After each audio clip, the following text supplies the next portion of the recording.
सेपटे शपथ पाठ ग्रहण चलिथिबा बेले एपटे भीमपुरा ग्राम पंचायत बीजेपी पक्षरु जनसाधारण को मिष्टान्न बंटन करा जायछि। दीर्घ 24 वर्ष परे ओडिशा सरकार परिवर्तन हेबा सह बीजेपी सरकार नूतन भावे गठन होईछि। आज मान्यवर मुख्यमंत्री भावे मोहन माझी शपथ पाठ ग्रहण करिसेंति। ओडिशार नूतन मुख्यमंत्री मोहन माझी को शुभेच्छा जणाई रेमुणा ब्लॉक अंतर्गत भीमपुरा ग्राम पंचायत भारतीय जनता पार्टी पक्षरु दलर वरिष्ठ कार्यकर्ता चंदन आचार्य नेतृत्व में भीमपुरा छकठारे मुख्यमंत्री दीर्घायु कामना करी ब्राह्मण सर्वेश्वर पति द्वारा पूजा अर्चना कार्यक्रम सहित जनसाधारण को मिष्टान्न बंटन कर कार्यक्रम में स्थानीय सरपंच रीतांजलि पलाई, समिति सभ्य भगवान साहू, पंचायत सभापति जयकृष्ण साहू, गणेश चंद्र बेहेरा तथा भीमपुरा ग्रामर बहु ग्रामवासी दलर कार्यकर्ता माने सामिल होई यातायात करथुवा पथचारी और जनसाधारण को मिष्टान्न खुआई देथिले। एक प्रकार से अंचल खुशीर माहौल देखा मिलता। मुख्यमंत्री भाव श्रीयुक्त मोहन चरण माझी शपथ ग्रहण कर महान दिवस महान उत्सव आज भीमपुरा पंचायत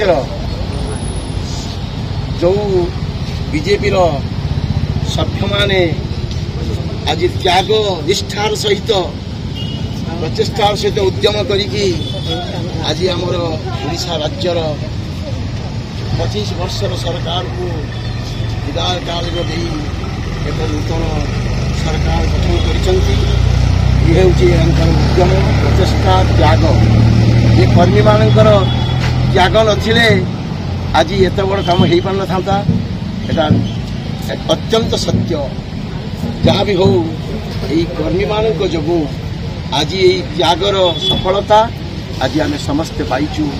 आज राज्य पाई देश पाई आज ओडिशा राज्य जहाँ की प्रधानमंत्री डाकरा होता डबल इंजिन सरकार हम या ही प्रतिफलित होती।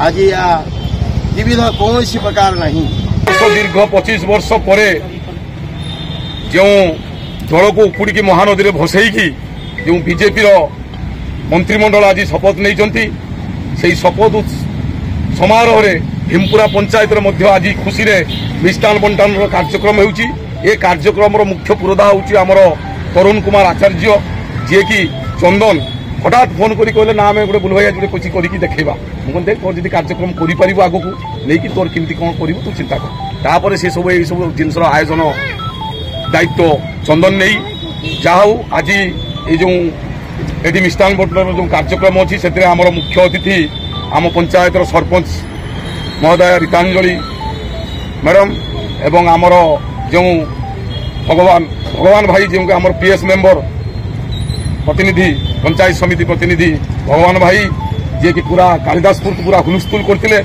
से आम पाखर उपस्थित अच्छा पाखरे आमर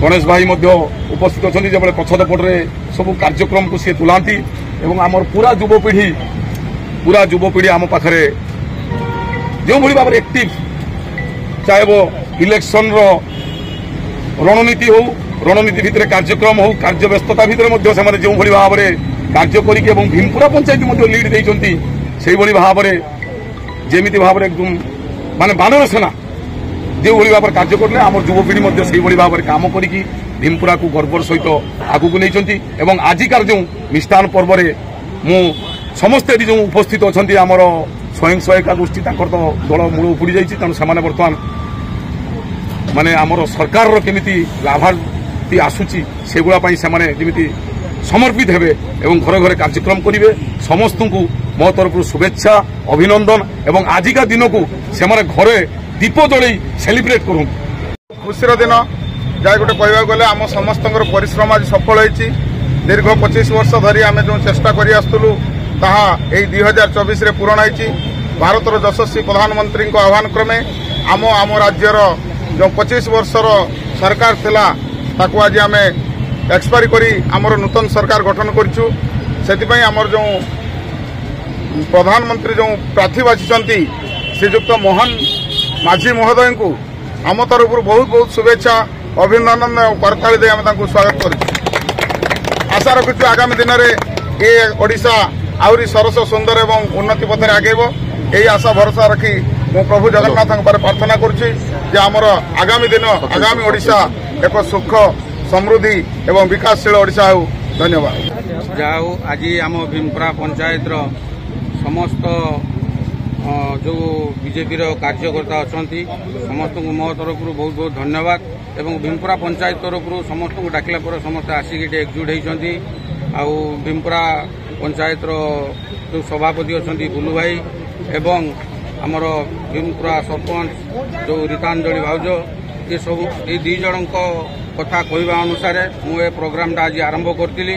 ଯାହା ସମସ୍ତେ ଆସିକି ପହଞ୍ଚିଲେ। ଆଜି ଗୋଟେ ଖୁସିର କଥା ନରେନ୍ଦ୍ର ମୋଦି ଯେଉଁ ଯେଉଁ ଜାଗାରେ ଭାଷଣ ଦେଇଛନ୍ତି ସମସ୍ତ ମାନେ ଆମର ଓଡ଼ିଶାର ଲୋକଙ୍କୁ ସବୁବେଳେ କହିଛନ୍ତି ଯେ ଓଡ଼ିଶାର ପରିବର୍ତ୍ତନ ତାଙ୍କରି କଥା ଅନୁସାରେ ଆମ ଓଡ଼ିଶାବାସୀ ବିଶ୍ୱାସ ଭରସା ରଖି ତାଙ୍କୁ ଭୋଟ ଦେଇଛନ୍ତି। ଡବଲ ଇଞ୍ଜିନ୍ ଯେଉଁ ସରକାର କହୁଥିଲେ ସେଇ ଡବଲ ଇଞ୍ଜିନ୍ ସରକାର ଆଜି କରିକି ଦେଖାଇଛନ୍ତି। ଏ ବାବଦରେ ସବୁ ଲୋକ ଜାଣିପାରିଲେ ଯେ ମୋଦିଙ୍କର ଗ୍ୟାରେଣ୍ଟି ଯେଉଁଟା ଲୋକମାନେ ତାଙ୍କ କଥାକୁ ବିଶ୍ୱାସ ଏବଂ ଭରସା ରଖିକି କଲେ। ଯେଉଁ ମୁଖ୍ୟମନ୍ତ୍ରୀକୁ ପଦବୀ ଦେଇଛନ୍ତି ସିଏ ଜଣେ 4 ଥର ବିଧାୟକ ଏବଂ ତା ପୂର୍ବରୁ ସରପଞ୍ଚ ମଧ୍ୟ ସେ ଥିଲେ। ସରପଞ୍ଚ ଲେବୁଲରୁ ସେ ଖଟିଛନ୍ତି। ତଳ ଲେବୁଲର କାମ କରିକି ସେ ଆଜି ଦେଖାଇଛନ୍ତି ଲୋକମାନଙ୍କ ପାଖରେ ପହଞ୍ଚିଛନ୍ତି। ସେଇଥିପାଇଁ ତାଙ୍କୁ ମୋଦି ଆଜି ଚୟନ କରିଛନ୍ତି। ଏତିକି ମାନେ ଭଗବାନଙ୍କ ପାଖରେ ମୁଁ ପ୍ରାର୍ଥନା କରୁଛି ଯେଉଁଟା ଆମେ ଆଶା ଭରସା ରଖିଥିଲେ ଓଡ଼ିଶାର ବାସୀମାନେ ଯେ ଡବଲ ଇଞ୍ଜିନ୍ ସରକାର ହଉ ସେଇଆ ଆଜି ହେଇକି ଦେଖେଇଲା। 9 ତାରିଖ ମୋଦି ସେଠି ଶପଥ ଗ୍ରହଣ କଲେ, ତୃତୀୟ ଥର ପାଇଁ ପ୍ରଧାନମନ୍ତ୍ରୀ ହେଲେ। ଏଠି ମଧ୍ୟ ଓଡ଼ିଶାରେ ଆଜି ମାନେ ମୁଖ୍ୟମନ୍ତ୍ରୀ ପଦବୀ ସେ ପାଇଲେ। ଆଜି ନିହାତି ଭାବରେ ଆମ ପାଇଁ ଗୋଟେ ଐତିହାସିକ ଦିନ, ଗୁରୁତ୍ୱପୂର୍ଣ୍ଣ ଦିନ। ଯାହା ହଉ ଆଜି ଭାରତୀୟ ଜନତା ପାର୍ଟିର ଆମ ଓଡ଼ିଶାର ପ୍ରଥମ ମୁଖ୍ୟମନ୍ତ୍ରୀ ଭାବେ ଶ୍ରୀଯୁକ୍ତ ମୋହନ ଚରଣ ମାଝୀ ଆମର ମୁଖ୍ୟମନ୍ତ୍ରୀ ଭାବେ ଶପଥ ଗ୍ରହଣ କରୁଛନ୍ତି। ଆପଣଙ୍କ ମାଧ୍ୟମରେ ଆମ ପଞ୍ଚାୟତ ତରଫରୁ ଆମ ପଞ୍ଚାୟତବାସୀ ସମସ୍ତଙ୍କ ତରଫରୁ ମାନ୍ୟବର ଆମର ନୂଆ ମୁଖ୍ୟମନ୍ତ୍ରୀ ଶ୍ରୀଯୁକ୍ତ ମୋହନ ଚରଣ ମାଝୀଙ୍କୁ ଅନେକ ଅନେକ ଶୁଭେଚ୍ଛା ଜଣାଉଛୁ ଏବଂ ଆଗାମୀ ଦିନରେ ଆମର ଯେଉଁ ଓଡ଼ିଶାର ସାଢ଼େ 4 କୋଟି ଜନତା ଯେଉଁ ଆଶା ବିଶ୍ୱାସ ଭରସା ରଖି ଭାରତୀୟ ଜନତା ପାର୍ଟିକୁ ଭୋଟ ଦେଇଛନ୍ତି ସେ ଆଶା ଓ ବିଶ୍ୱାସ ଭରସାକୁ ଆମର ମାନ୍ୟବର ମୁଖ୍ୟମନ୍ତ୍ରୀ ତାକୁ ସେସବୁ ତାକୁ ସଫଳ କରିବେ ଏବଂ ଓଡ଼ିଶାର 4.5 କୋଟି ଜନତାକୁ ସହଯୋଗ କରିବେ ଏବଂ ତାଙ୍କର ଆଶା ବିଶ୍ୱାସ ଭରସାକୁ ରଖିବେ ବୋଲି ଆମେ ଦୃଢ଼ ଆଶା କରୁଛୁ। ଧନ୍ୟବାଦ। ଆମର ପଞ୍ଚାୟତରେ ବିଜେପିର କର୍ତ୍ତାମାନଙ୍କୁ ମୋର ଅଶେଷ ଧନ୍ୟବାଦ। କାହିଁକିନା 25 ବର୍ଷ ଧରି ଆମେ ଲଢ଼େଇ କରି ଚାଲିଥିଲୁ ବା ବିରୋଧୀ ଦଳ ଭିତରେ ଆମେ ଥିଲୁ। ଆମେ ବହୁତ ଥର ବ୍ଲକରେ ଯାଇ ଅବଜେକ୍ସନ୍ ଦେଲା ପରେ ଆମ କଥା କେହି ଶୁଣୁନଥିଲେ। ଏଇଥର ନରେନ୍ଦ୍ର ମୋଦି ମହୋଦୟ ଆସି ଯେ ବାର୍ତ୍ତା ଦେଇଥିଲେ ସେ ବାର୍ତ୍ତା ହିସାବରେ ଓଡ଼ିଶାବାସୀ ତାଙ୍କ କଥା ମାନେ ଭୋଟ ଦେଇଛନ୍ତି। ଆଉ 25 ବର୍ଷର ଯେ ଆମର ସ୍ୱପ୍ନଟା ଥିଲା ସେ ସ୍ୱପ୍ନ ଆଜି ଆମର ଆଉ ଏତିକି ଆମେ MLA ଆମର ନଥିଲା କି ଆମର ହଉଛୁ ଓଡ଼ିଶାର ଇଏ ନଥିଲା ଆମର ସରକାର ନଥିଲା। ହଁ ଯାହା ହଉ ଆମର ଏଇ ଦଳ ଦୃଢ଼ ହେଇଛି। ଓଡ଼ିଶା ଆମର ବିଜେପିରେ ସରକାର ହେଇଛି।